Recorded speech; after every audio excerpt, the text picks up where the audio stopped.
bastante alegria e com bastante saudade que estamos aqui para adorar ao Pai juntos. Eu desejo que a paz do Senhor Jesus esteja no teu coração, esteja no teu lar nessa noite.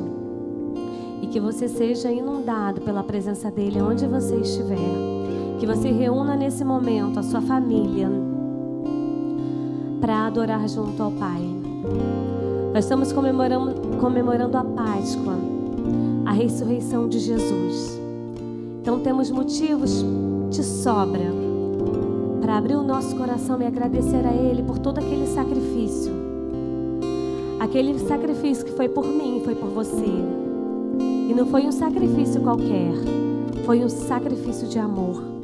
Então eu te convido a fechar seus olhos nesse momento e você agradecer ao Pai. Agradecer ao Pai por todo aquele momento de dor, por todo aquele sacrifício que Ele enfrentou, porque Ele nos ama, porque Ele enfrentou por mim e por você.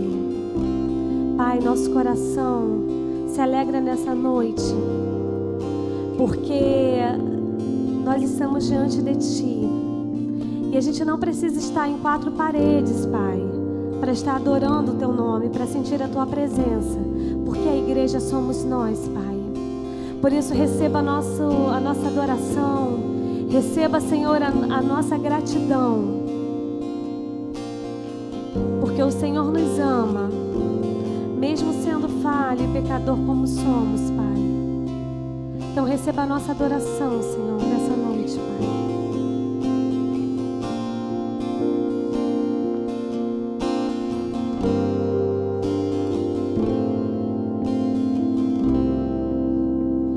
Graças eu te dou, Pai,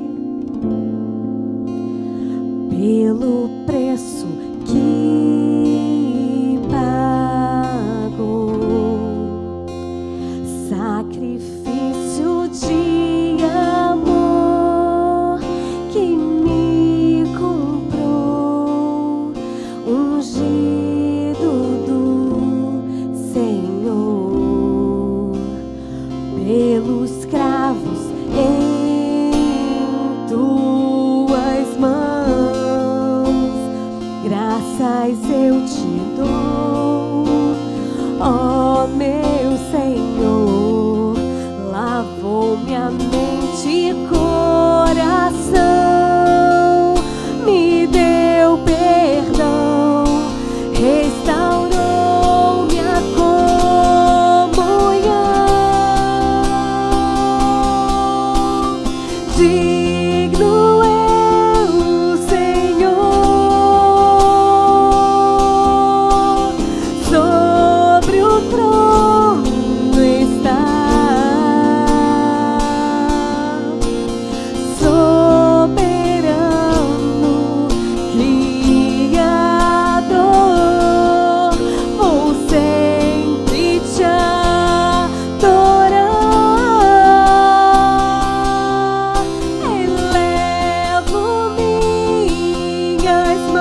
Digno é o Senhor, Pai, soberano, Criador, Deus Pai que nos ama, poderoso.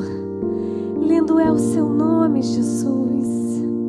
Lindo és o teu nome, poderoso tu és, Jesus. Aquele que foi capaz de vencer a própria morte.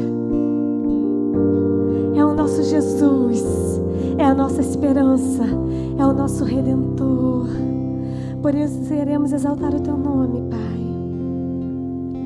Exaltar unicamente o teu nome, Jesus. E declarar: ó quão lindo, ó quão lindo, ó quão poderoso o teu nome é, Jesus. Aleluia. Receba a nossa adoração, Pai. Adore a Ele, querido. Adore a Ele, querida, onde você estiver.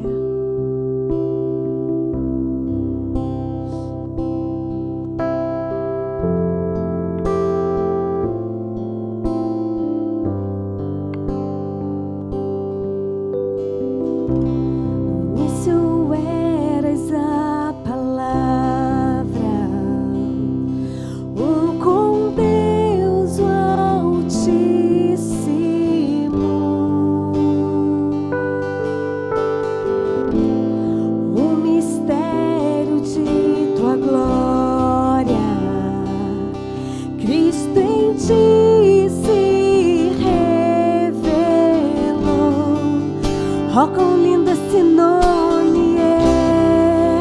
Oh, quão lindo esse nome é. O nome de Jesus, meu Rei. Oh, quão lindo esse nome é. Maior que tudo Ele é. Oh, quão lindo esse nome é. O nome de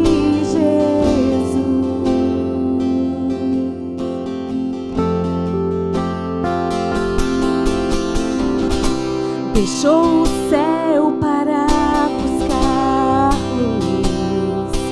veio pra nos resgatar.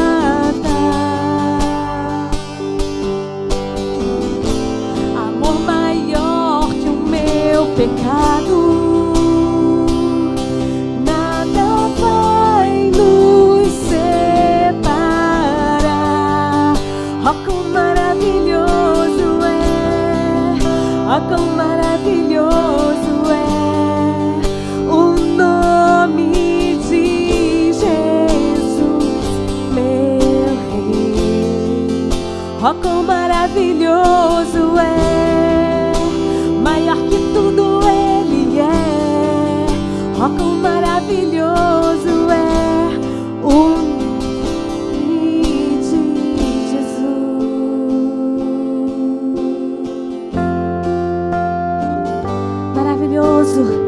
maravilhoso, maior do que tudo é o nome de Jesus.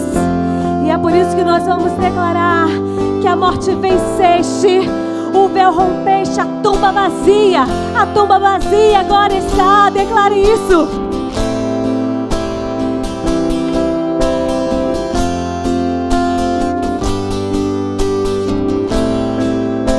A morte venceste, o véu tu rompestes, a tumba vazia agora está.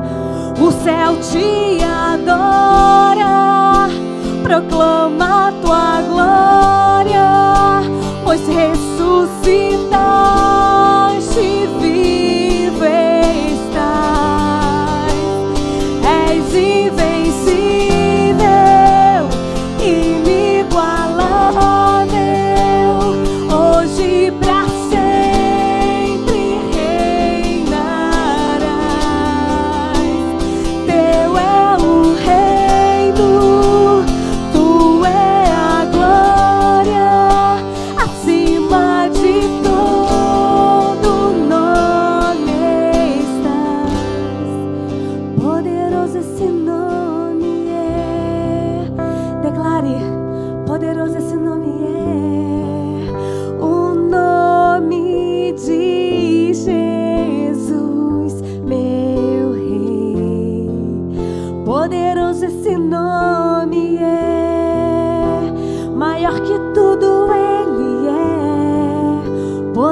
Poderoso esse nome é, o nome de Jesus. Poderoso esse nome é, o nome de Jesus. O nosso Deus é poderoso, querido. O nosso Deus é tremendo. Muito além do que expectativas, muito além do que esperamos, muito além do que os nossos olhos podem ver. O nosso Deus é poderoso, então é capaz de transformar qualquer situação. É capaz de transformar essa situação que nós estamos vivendo. Por isso você vai declarar que até a morte Ele venceu. Então o que é qualquer situação diante desse Deus? Você vai declarar: a morte venceste, a morte venceste, Senhor. Então comece a colocar diante dEle a tua dificuldade, a tua ansiedade, porque Ele tem cuidado de você, querido. Declaramos juntos: a morte venceste, o véu tu rompeste, a tumba vazia agora está.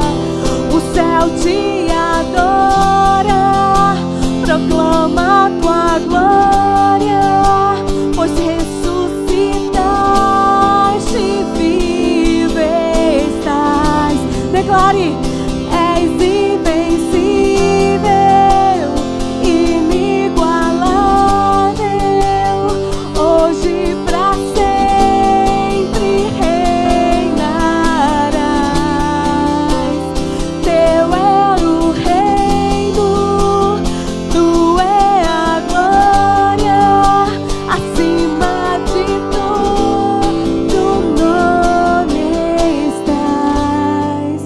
Poderoso esse nome é, declare: poderoso esse nome é, o nome de Jesus, meu Rei. Poderoso esse nome é, maior que tudo Ele é. Poderoso esse nome é, o nome de Jesus. Poderoso esse nome é, nome de Jesus. Te adoramos, Pai. Exaltamos o teu santo nome. Tu és soberano, Jesus.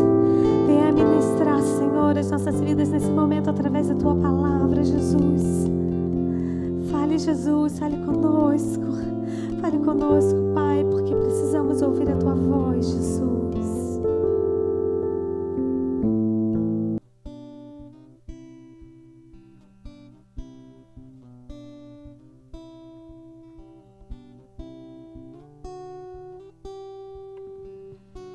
Graça e paz, irmãos amados. É uma alegria muito grande nós estarmos aqui para celebrarmos a Páscoa cristã, essa data tão significativa para todos nós. E antes de nós meditarmos no texto que o Senhor tem separado para nós nessa noite, eu quero trazer uma palavra de gratidão a você, que tem sido fiel na entrega do seu dízimo, da sua oferta. Isso tem sido muito importante para a manutenção da igreja, para a manutenção do local onde nos reunimos como igreja. E vocês sabem que nós temos ainda alguns projetos, né? Precisamos melhorar a sala das crianças, precisamos melhorar o nosso elevador, né? Precisamos melhorar a fachada do local onde nos reunimos como igreja de Jesus. E tem sido muito importante a tua fidelidade. Eu peço que você continue com a sua fidelidade, adorando a Deus com o seu dízimo, com a sua oferta, né? Nós colocaremos aqui a conta da igreja, isso é importante. Quero agradecer também a tua participação nas lives que fizemos durante essa semana que se encerrou, né? Percorrendo o caminho, relembrando o caminho de Jesus durante a semana que culmina com a sua crucificação. Foi uma experiência muito boa e eu espero que tenha sido um momento edificante para você. E durante essa próxima semana nós teremos uma live de oração na terça-feira, às 19 horas. Então convido você para terça-feira, às 19 horas, estar conosco também na nossa live de oração. Meu querido, minha querida, eu convido você agora a abrir a sua Bíblia em João, o Evangelho de João, no capítulo 20. O Evangelho de João, capítulo 20, nos apresenta uma Páscoa bem peculiar. Embora o Evangelho de João, capítulo 20, apresente para nós o dia da ressurreição do Senhor, mas apresenta para nós também a Páscoa das portas trancadas. E é sobre isso que eu quero conversar com vocês nessa noite. João, capítulo 20, a partir do verso 19, diz assim: Ao cair da tarde daquele dia, o primeiro da semana, trancadas as portas da casa onde estavam os discípulos, com medo dos judeus, veio Jesus, pôs-se no meio e disse-lhes: Paz seja convosco. E dizendo isto, lhes mostrou as mãos e o lado. Alegraram-se, portanto, os discípulos ao verem o Senhor. Disse-lhes, pois, Jesus outra vez: Paz seja convosco. Assim como o Pai me enviou, eu também vos envio. E havendo dito isto, soprou sobre eles e disse-lhes: Recebei o Espírito Santo. E se de alguns perdoardes os pecados, são-lhes perdoados. Se lhes retiverdes, são retidos. Meu querido, minha querida, aqui está retratado para nós uma Páscoa bem peculiar. A Páscoa das portas trancadas. E talvez você esteja experimentando algo semelhante por conta de todo esse isolamento social e por conta da situação que a gente tem vivido. E eu quero chamar a atenção dos irmãos para algumas verdades, para alguns princípios extraordinários que o texto nos aponta. Primeiro eu quero lembrar a você que a ressurreição de Jesus é a pedra de esquina do cristianismo, é o fundamento do cristianismo. Um Cristo vencido pela morte jamais poderia salvar-se a si mesmo e salvar a nós. Aliás, o apóstolo Paulo, tratando a respeito da importância vital da ressurreição do Senhor Jesus, diz que a morte de Cristo não foi um acidente, nem a ressurreição de Jesus uma surpresa. Segundo Paulo, ele morreu conforme as Escrituras e ressuscitou conforme as Escrituras. Lá em 1 Coríntios, no capítulo 15, versos 1 a 3, Paulo nos diz isso. Ou seja, sem a ressurreição de Cristo, nossa fé seria vã e nossa pregação vazia. E talvez fosse essa a preocupação dos discípulos, trancafiados naquela casa, com medo, isolados do mundo, com medo se na verdade tinham crido de forma vazia.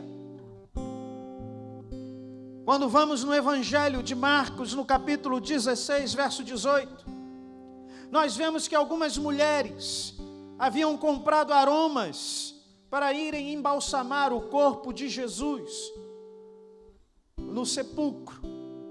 Lucas capítulo 24 diz que essas mulheres, preocupadas em embalsamar o corpo do Senhor Jesus, acordam de madrugada com essa finalidade. No verso 3 de Marcos, no capítulo 16, nós vemos que havia naquelas mulheres uma preocupação em comum. Elas se dirigiam ao sepulcro para embalsamar o corpo de Cristo, conversando entre elas, afinal de contas, quem tiraria a pedra do sepulcro para que pudessem cumprir a finalidade.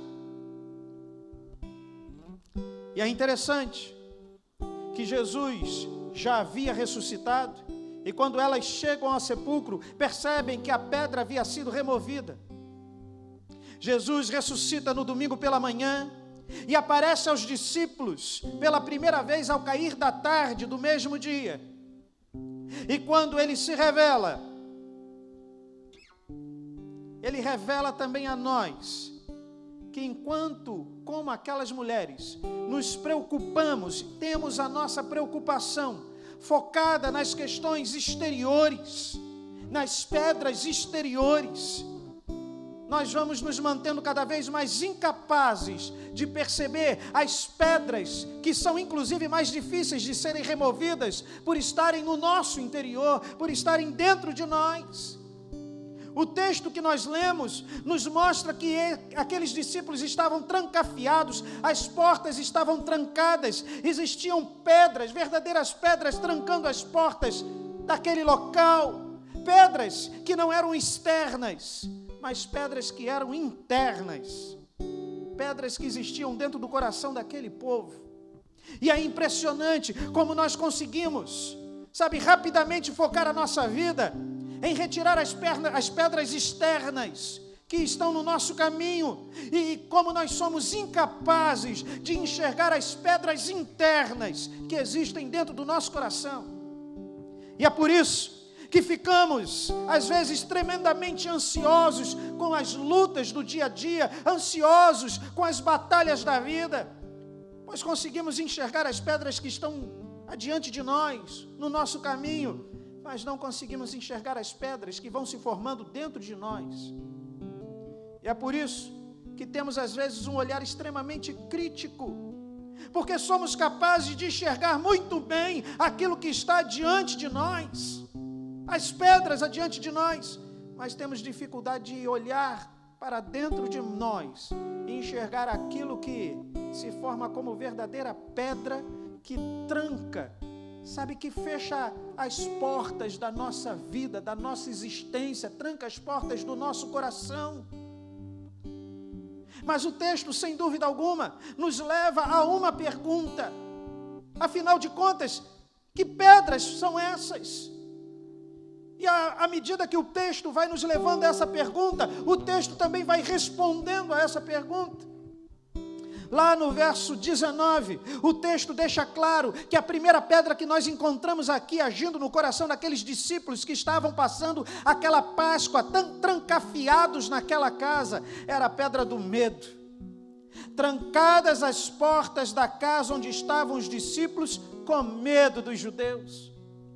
As portas estavam trancadas em decorrência do medo que imperava no coração daqueles discípulos com tudo aquilo que estava acontecendo, com a morte de Jesus, com a crucificação do Mestre.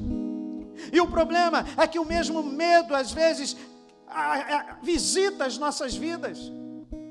O medo que existiu, inclusive, na vida das mulheres que se dirigiam para o sepulcro, embalsamar o corpo de Jesus. Lá em Marcos, no capítulo 16, verso 8, nós lemos o seguinte: e saindo elas, fugiram do sepulcro, porque estavam possuídas de temor e de assombro e de medo. Nada disseram a ninguém.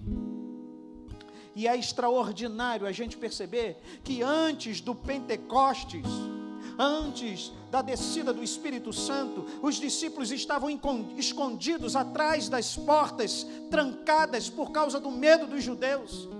Mas depois do Pentecostes, depois da descida do Espírito Santo, aqueles mesmos discípulos foram presos porque lhes faltava medo. A grande questão, meu amado, minha querida, não é sentir medo. O medo faz parte da vida. O medo nos faz entrar em alerta e nos prepara para reagirmos a uma situação de ameaça. A questão é como reagimos ao medo. Nós precisamos aprender a gerenciar as nossas emoções, inclusive o nosso medo. O problema é que quando deixamos o medo imperar nas nossas vidas, ele pode muito bem nos paralisar, como paralisou aqueles discípulos trancafiados naquele local. Quando o medo nos paralisa, as portas da nossa existência são trancadas e nós deixamos de cumprir os propósitos de Deus para a nossa vida. Outro problema é quando o medo nos leva a decisões equivocadas. Sem dúvida, a decisão de ali estarem trancafiados, amedrontados, não era uma decisão correta. E aí nos lembramos de 2 Timóteo, no capítulo 1, verso 7, quando Paulo nos diz: porque Deus não nos tem dado espírito de covardia, mas de poder, amor e equilíbrio. A confiança em Deus é um remédio absoluto para o medo, e é por isso que o Senhor Jesus vai visitar aquele povo, visita os seus discípulos amedrontados, se coloca diante deles e diz: olha, paz seja convosco.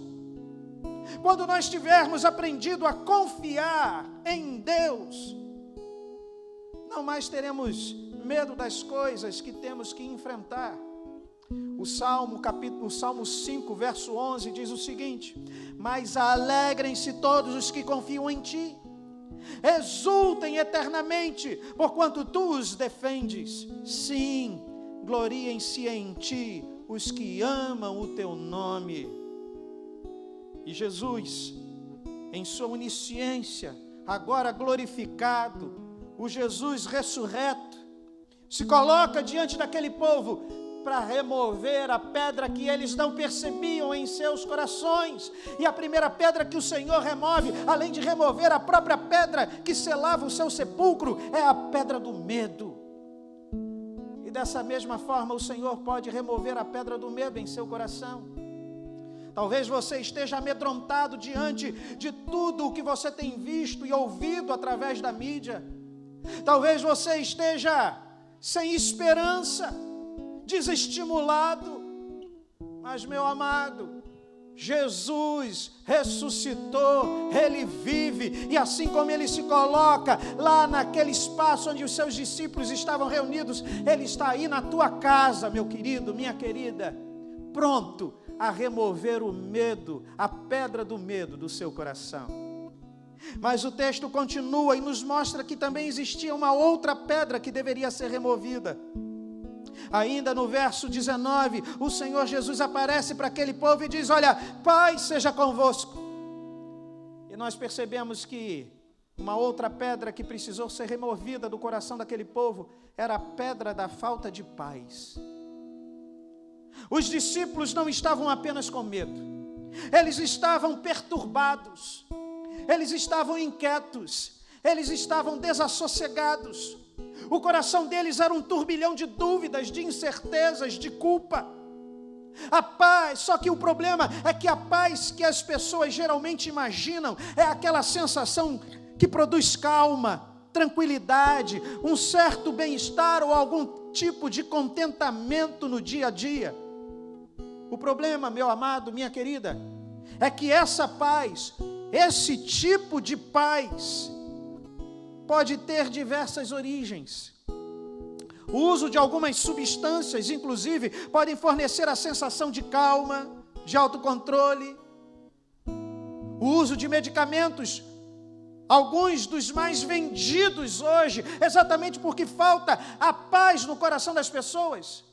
Você deve conhecer alguém que usa o Rivotril, por exemplo, que produz exatamente essa sensação, falsa sensação de calma, de paz e autocontrole.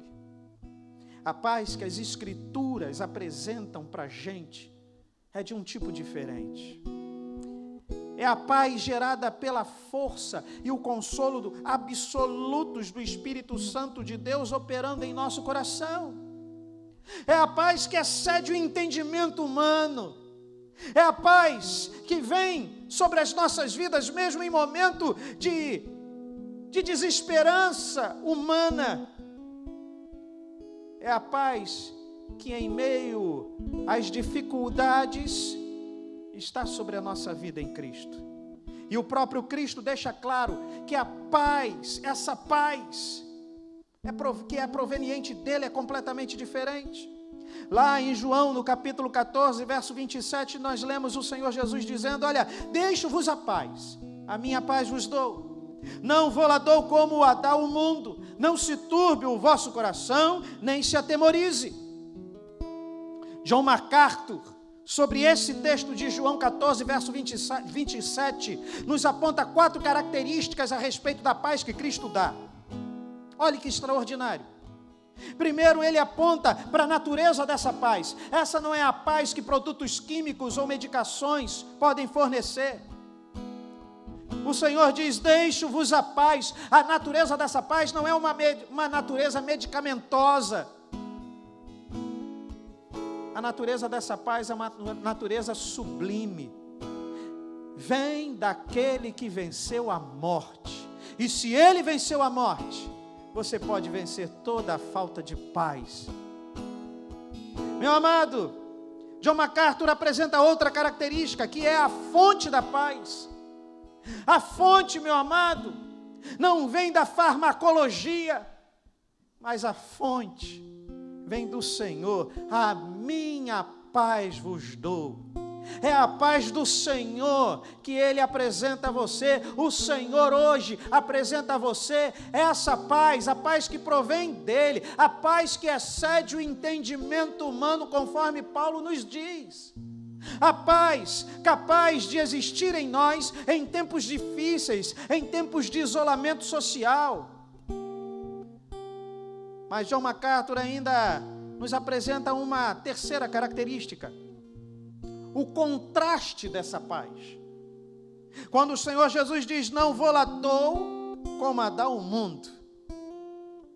A paz da farmacologia, a paz da química, dos medicamentos, a paz das religiões, a paz que esse mundo nos fornece, pode nos fornecer, ela é pontual, ela é passageira, ela se encerra, é baseada em circunstâncias, mas a paz que o Senhor nos dá é ultra circunstancial.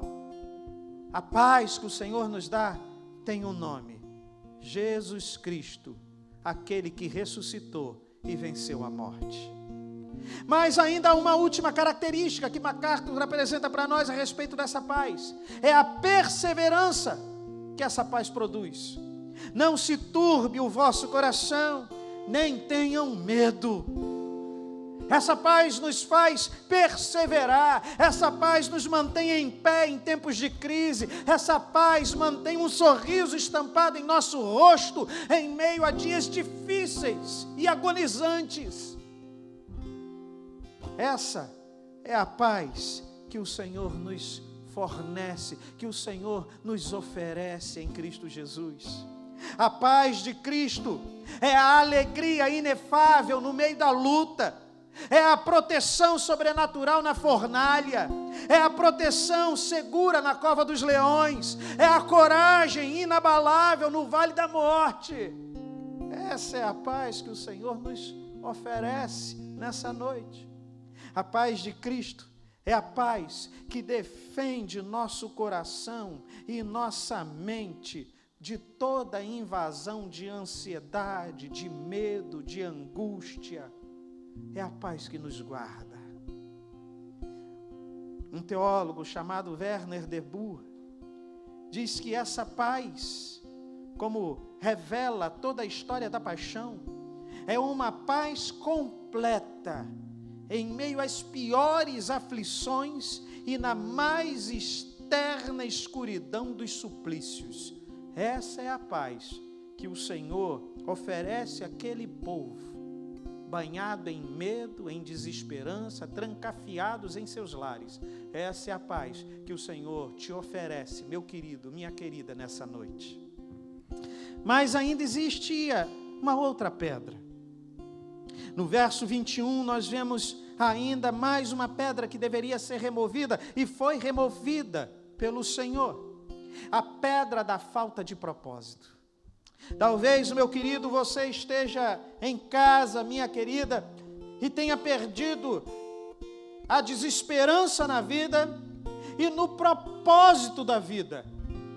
Talvez você não saiba nem mais mesmo para o que o Senhor te salvou, o que o Senhor deseja fazer através da tua vida. Talvez aquele povo ali reunido tenha perdido o propósito da vida. E talvez você esteja, nessa Páscoa, A Páscoa das portas trancadas, exatamente dessa forma. Trancada pelas pedras que precisam ser removidas da sua vida. E talvez a falta de propósito seja uma dessas pedras também na tua vida. Jesus oferece aos discípulos a paz e dá um comissionamento, e dá um propósito, e dá um rumo àquelas vidas que estavam ali isoladas, alheias à vontade do Mestre. Meu amado, eu quero deixar claro para você, nessa noite, que há um propósito para a sua vida, e há um propósito para tudo isso que nós estamos vivendo, e sem dúvida alguma, o propósito para tudo isso que nós estamos vivendo é que Deus está tratando conosco, está tratando com o mundo, está tratando com a sua igreja, e isso vai passar.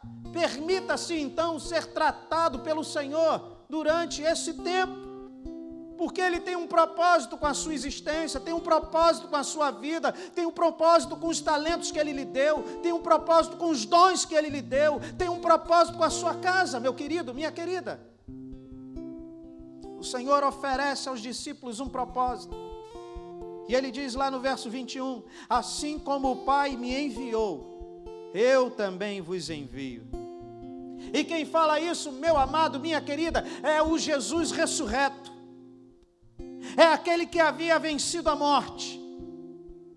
E aquele que venceu a morte apresenta um novo propósito para aqueles homens e mulheres que estavam passando aquela Páscoa de portas trancadas. Eu quero dizer para você, meu amado, minha querida, que o Jesus ressurreto também lhe oferece um propósito na vida. E eu quero chamar a atenção para você, meu amado, minha querida, que há uma dimensão escatológica na ressurreição de Cristo. A ressurreição de Jesus marca o primeiro dia da nova criação. É como se o Senhor estivesse agora recriando em Cristo Jesus todas as coisas. Trata-se das primícias da ressurreição dos mortos. Para Jesus, a ressurreição constitui a plenitude do reino de Deus. Para nós, a ressurreição constitui numa grande e magnífica esperança. Mas há também uma dimensão salvífica, colabada à dimensão escatológica da ressurreição.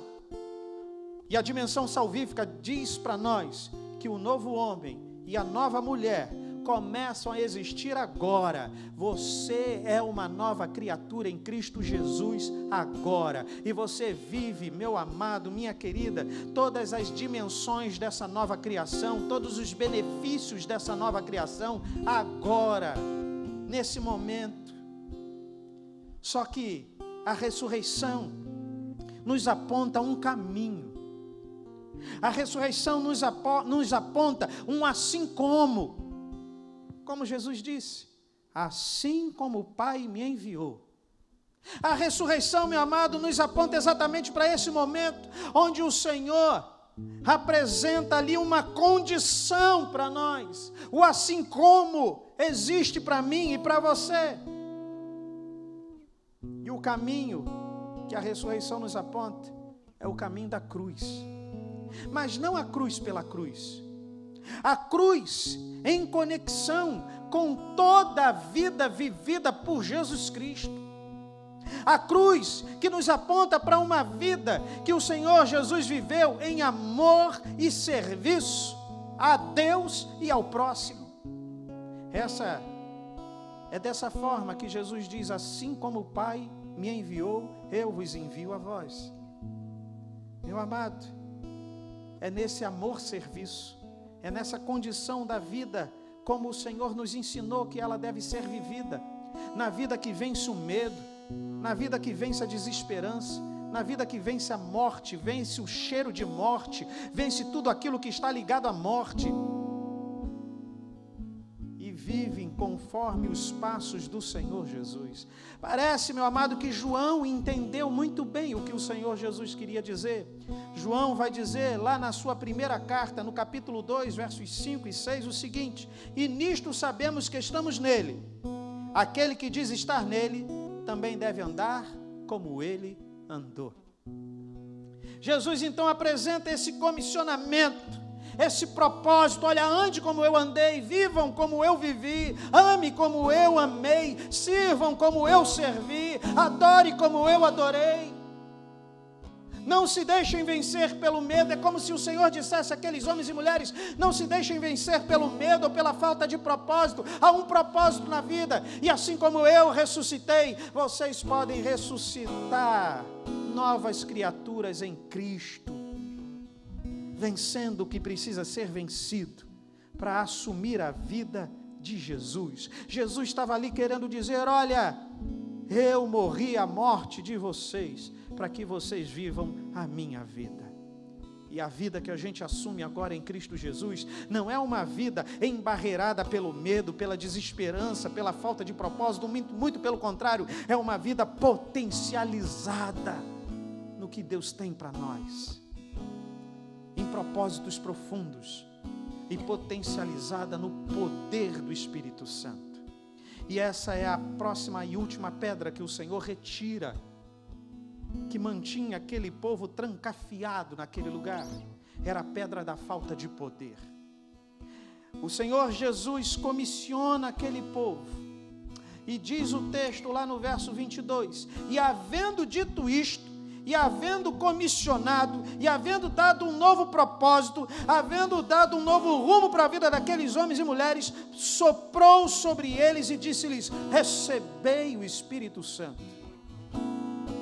Jesus não apenas comissionou seus discípulos, dando-lhes uma missão, mas também sopra sobre eles o Espírito Santo, capacitando-os e enchendo-os de poder, para que vencessem as pedras que pudessem aparecer na existência deles, e então cumprir o propósito para o qual eles nasceram. O Senhor apresenta seu projeto para as nossas vidas, só que Ele não nos deixa sozinhos, irmãos. Ele traz sobre nós o seu Espírito, nos capacita com a presença poderosa do Espírito Santo de Deus, para que não apenas vençamos as pedras do nosso interior, mas para que a gente seja capaz nele de cumprir a missão, de vivermos conforme Ele deseja que a gente viva, de propagar o Evangelho do Reino, de proclamar que Jesus ressuscitou e Ele vive e reina. Calvino diz que os discípulos são aqui aspergidos com a graça do Espírito, mas não saturados com o seu pleno revestimento. Na verdade, essa promessa só se cumpriu em Atos 2, e é por isso que Jesus, em seu último aparecimento, antes da sua ascensão aos céus, Ele diz lá em Lucas, no capítulo 24, verso 49, olha, permanecei na cidade até que do alto sejais revestidos de poder. E deixa eu te dar uma boa notícia em meio a essa Páscoa das portas trancadas, meu amado, minha querida. Você pode estar saturado do Espírito Santo. Você não precisa apenas ser aspergido com o Espírito. Há possibilidade de você ser saturado pelo Espírito, porque a promessa do derramamento do Espírito se cumpriu em Atos 2. O Espírito foi derramado e isso pode e precisa ser uma realidade na nossa vida. Se não removermos a pedra da falta de poder das nossas vidas, o medo nos sucumbirá. A falta de propósito vencerá a nossa vida, a nossa existência. Nós precisamos buscar a plenitude do Espírito e crer que ela está disponível às nossas vidas. Você pode ser, meu amado, saturado do Espírito Santo de Deus. Esse é o desejo do Senhor ressurreto nessa noite sobre a sua vida e a vida da tua casa, meu amado. O Cristo ressurreto é capaz de remover todas as pedras, as que vemos e as que não vemos, as externas e principalmente as internas. Sabe, porque Cristo ressuscitou, nós podemos superar todo o medo, nós podemos superar toda a falta de paz, nós podemos superar toda a falta de propósito, nós podemos superar toda a falta de poder. E deixa eu te dizer uma coisa, meu amado, minha querida, A ressurreição de Cristo nos aponta para o caminho da cruz, para o caminho da vida conforme Jesus a viveu. E meu querido, minha querida, quando nós entendemos isso, sofremos 3 maravilhosos efeitos. Primeiro, quando ressuscitamos com Cristo, o ressuscitar com Cristo nos leva a vencer as amarras da morte. E essas amarras da morte, meu amado, eu quero que você enxergue como tudo aquilo que está implicado na palavra morte, no aspecto de morte, no cheiro de morte, na sombra da morte. O medo é um reflexo da morte. A falta de propósito é um reflexo da morte. A falta de paz é um reflexo da morte, porque a vida em abundância nos faz rejeitar tudo isso, remover tais pedras e vivermos conforme a vida que o Senhor tem para nós. Ressuscitar com Cristo nos leva a vencer as amarras da morte. Ressuscitar com Cristo nos leva a viver as antecipações da nova criação. A criação, meu amado, que está baseada em Cristo. A nova criatura, eis que faço novas todas as coisas.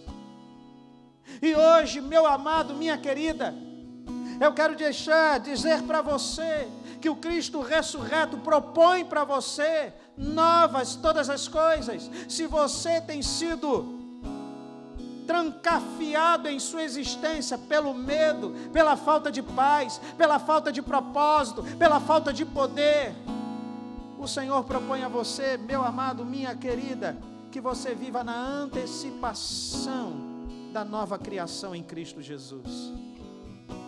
Ressuscitar com Cristo nos leva a viver as antecipações dessa nova criação através da comunhão com Ele e pela vivificação do Espírito Santo de Deus. Esse é o meu desejo para você nessa Páscoa, que nós, embora tendo que estar em meio a todo esse isolamento social, não nos permitamos viver a Páscoa das portas trancadas, à semelhança daqueles discípulos, mas que nós, a partir do contato com o nosso Redentor, com aquele que ressuscitou e que vive e que reina, possamos permitir que todas as pedras da nossa existência sejam removidas e vivamos na plenitude da vida que o Senhor deseja para nós. Que você viva essa Páscoa, meu amado, que a boa mão do Senhor esteja sobre você e que toda pedra seja removida para o louvor da glória do nosso Deus. É o que eu desejo, em nome de Jesus.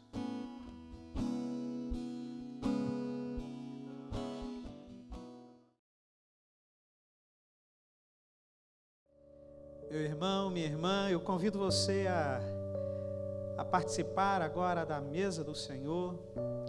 Nós vamos consagrar os elementos que você comprou, que estão aí na sua casa.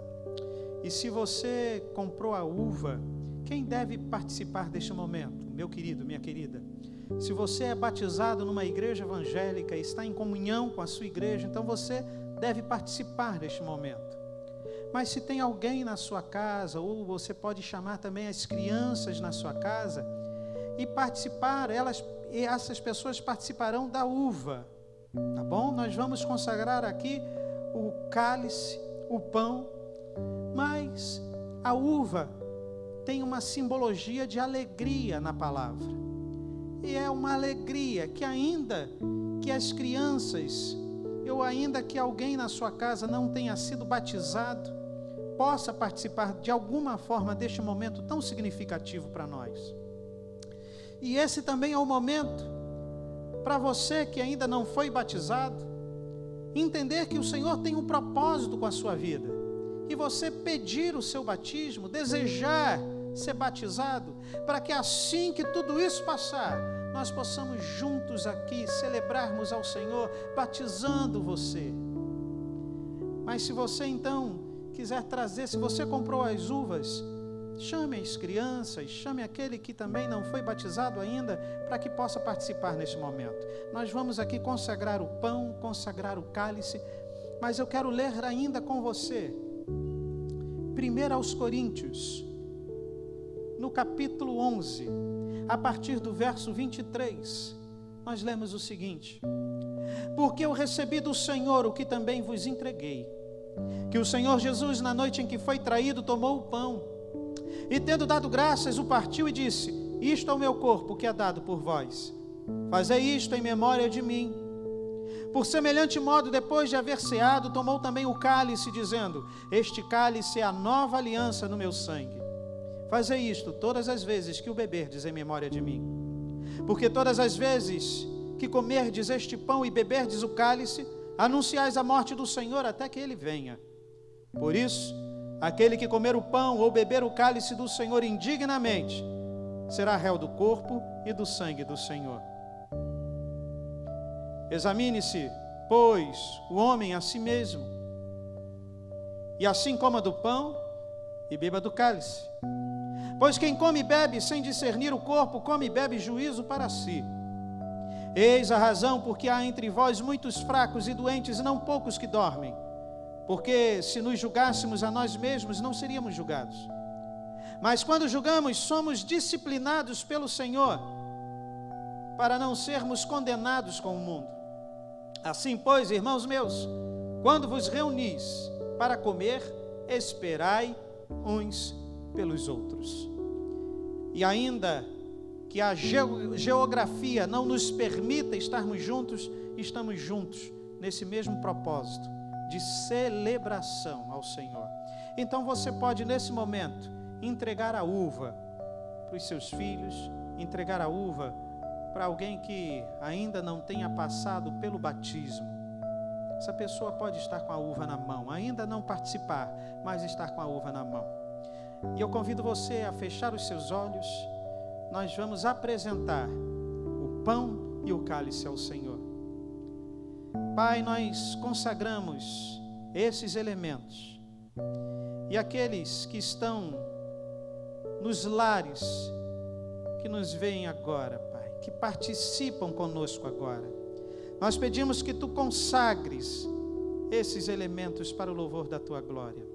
O pão e o cálice, que simbolizam o corpo moído, o corpo do Senhor que foi moído e traspassado por nós, e o sangue vertido por nossos pecados. Nós assim, Senhor, consagramos esses elementos nessa hora, para o louvor da Tua glória, em nome de Jesus.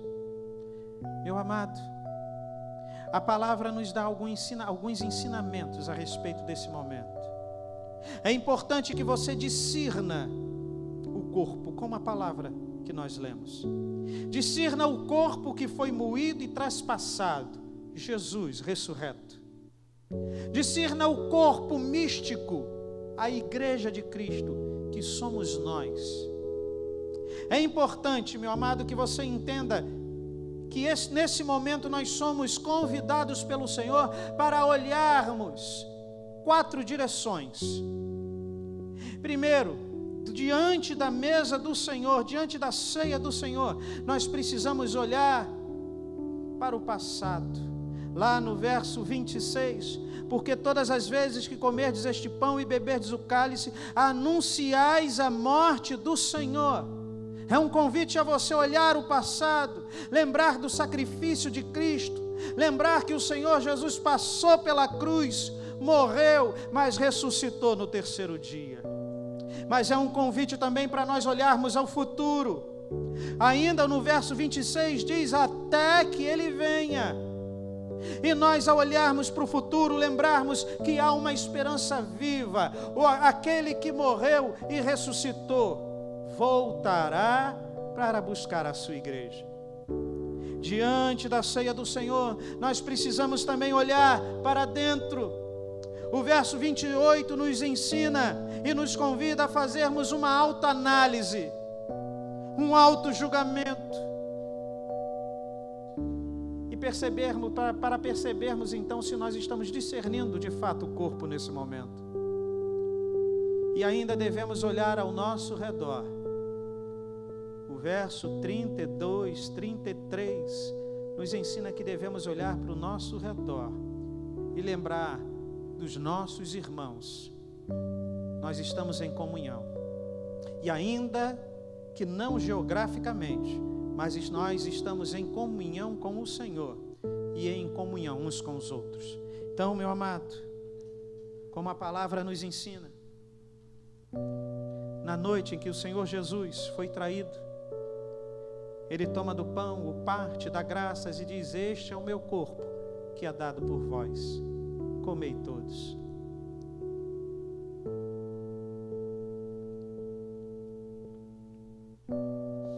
Nesse momento, aquele que está com a uva pode também participar. Semelhantemente, ele pega do cálice e diz: este é o cálice da nova aliança no meu sangue, derramado em favor de muitos. Bebei dele todos.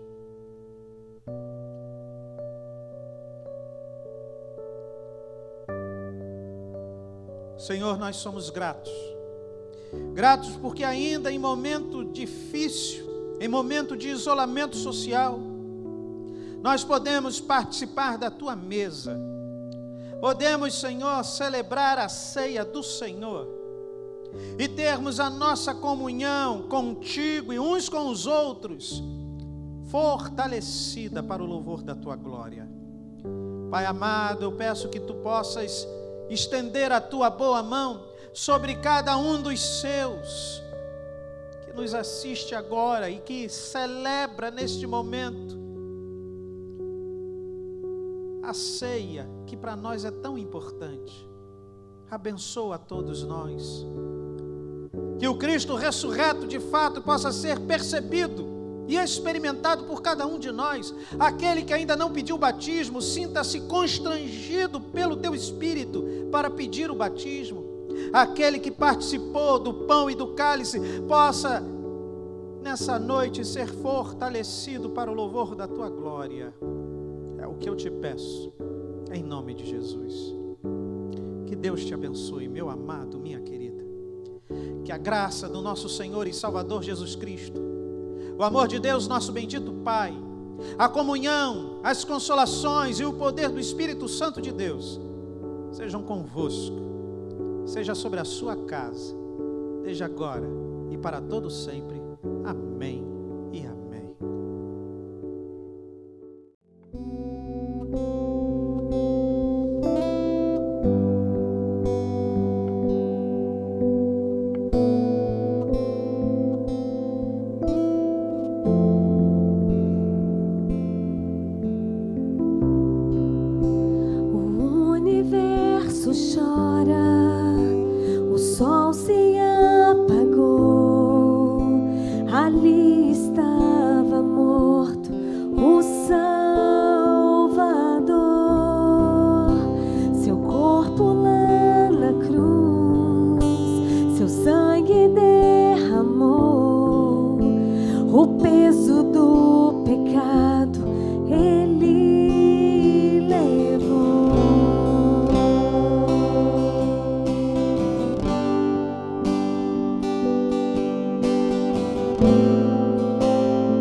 Sempre exaltado.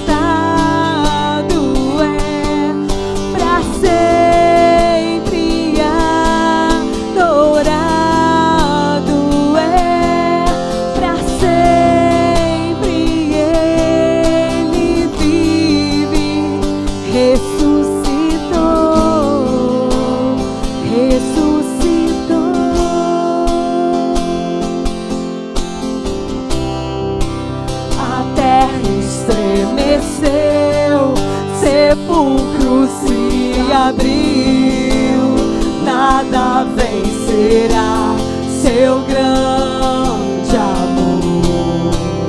Ó morte, onde estás? O Rei ressuscitou, Ele venceu pra sempre,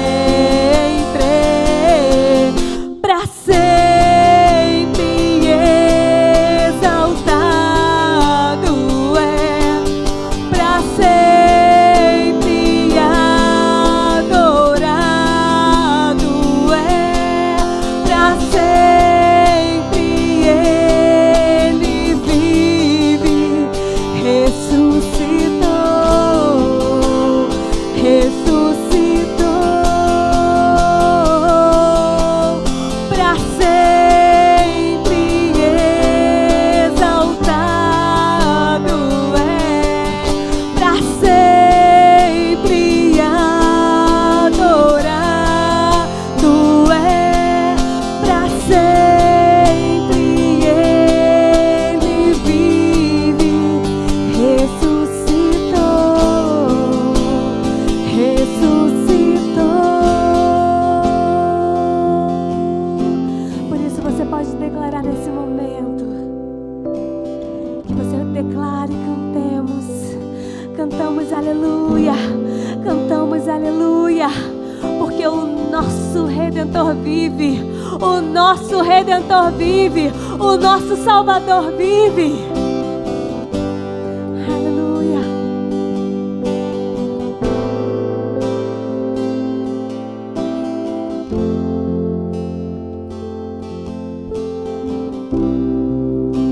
Cantamos aleluia, cantamos aleluia, cantamos aleluia.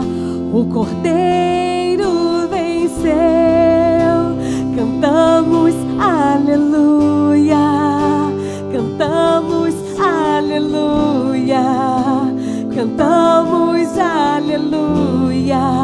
O Cordeiro venceu, cantamos aleluia, cantamos aleluia, cantamos aleluia. O Cordeiro venceu, cantamos aleluia, cantamos aleluia, cantamos aleluia.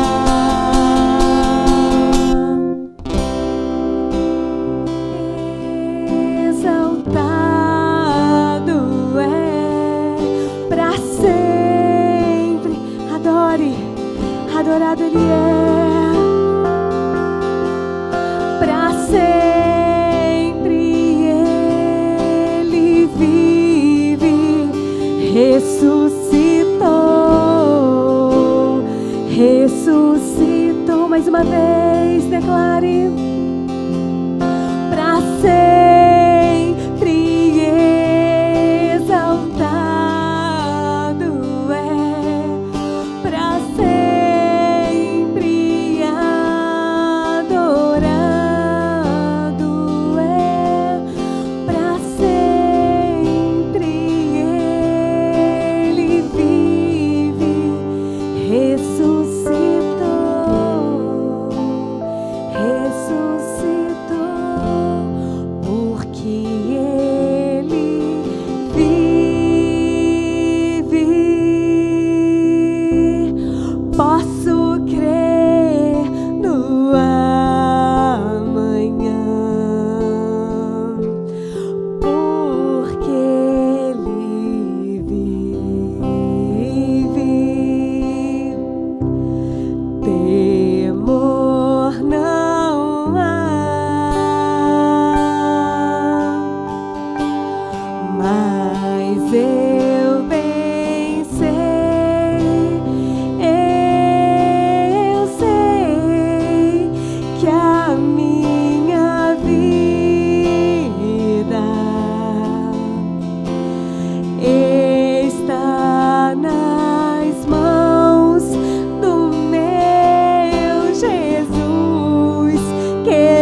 adorar. Adorar assim como você adora aqui. Quando exaltamos esse louvor, quando cantamos com esse louvor, que você levanta as suas mãos e declare: porque Ele vive, eu posso crer no amanhã. Eu te convido a adorar com toda a força, declarando: Senhor, mesmo com toda a incerteza que temos vivido, com tantas notícias ruins, nós cremos que o Senhor vive, por isso temor não há. O Senhor é a nossa esperança. Mas eu bem sei, eu sei que a minha vida está nas mãos do meu Jesus, que vivo está.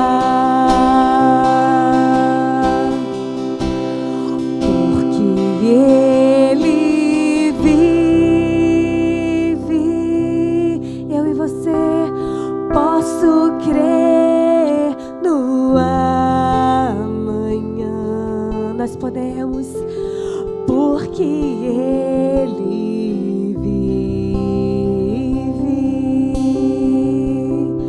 temor não há. Mas eu bem sei, eu sei que a minha vida está nas mãos do meu Jesus, que vivo